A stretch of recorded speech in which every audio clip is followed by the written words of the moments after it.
আমাদের সকলেরই পছন্দের ফলের তালিকায় থাকবে ডালিম। আমাদের স্বাস্থ্যের রক্ষায় এই ডালিমের অবদান কিন্তু অপরিসীম। আর এই স্বাস্থ্য সুরক্ষার কথা ভেবে অনেকেই নিয়মিত ডালিম খেয়ে থাকেন। ডালিম দানা খাওয়ার পাশাপাশি এর জুস করেও খেতে পারেন। আমাদের আজকের এই প্রতিবেদন থেকে জেনে নিতে পারেন ডালিমের উপকারিতা সম্পর্কে। রক্তে চিনির মাত্রা ঠিক রাখে। ডালিম রসে ফ্রুক্টোজ থাকলেও এটি অন্য ফলের রসের মতো রক্তে চিনির মাত্রা বাড়ায় না। ডায়াবেটিস রোগীদের ক্ষেত্রে নিয়মিত ডালিম রস খেলে রক্তে চিনির মাত্রা ঠিক থাকে। ক্যান্সারের ঝুঁকি কমায়। শরীর থেকে মুক্ত ক্ষতিকর উপাদান কমিয়ে ক্যান্সারের ঝুঁকি কমাতে সাহায্য করে।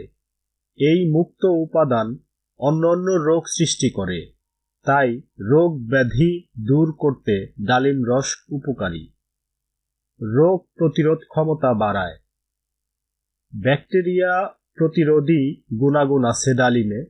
শরীরের ক্ষতিকর ভাইরাস ও ব্যাকটেরিয়ার বিরুদ্ধে লড়ার পাশাপাশি রোগ প্রতিরোধ ক্ষমতা বাড়ায় ডালিমের রস।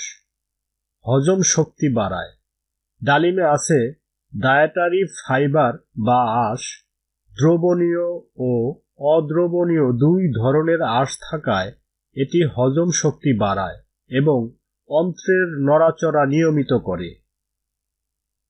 হিমোগ্লোবিন বাড়ায়। আয়রন, ক্যালসিয়াম, শর্করা ও আঁশ সমৃদ্ধ ডালিম রক্তে হিমোগ্লোবিন বৃদ্ধি করে, দেহে রক্ত চলাচল সচল রাখে। বিশেষজ্ঞদের পরামর্শ হচ্ছে প্রতিদিন মাঝারি আকৃতির একটি ডালিম খাওয়ার চেষ্টা করুন অথবা 1 গ্লাস ডালিমের রস খান। ধন্যবাদ। সাবস্ক্রাইব করুন, সঙ্গে থাকুন।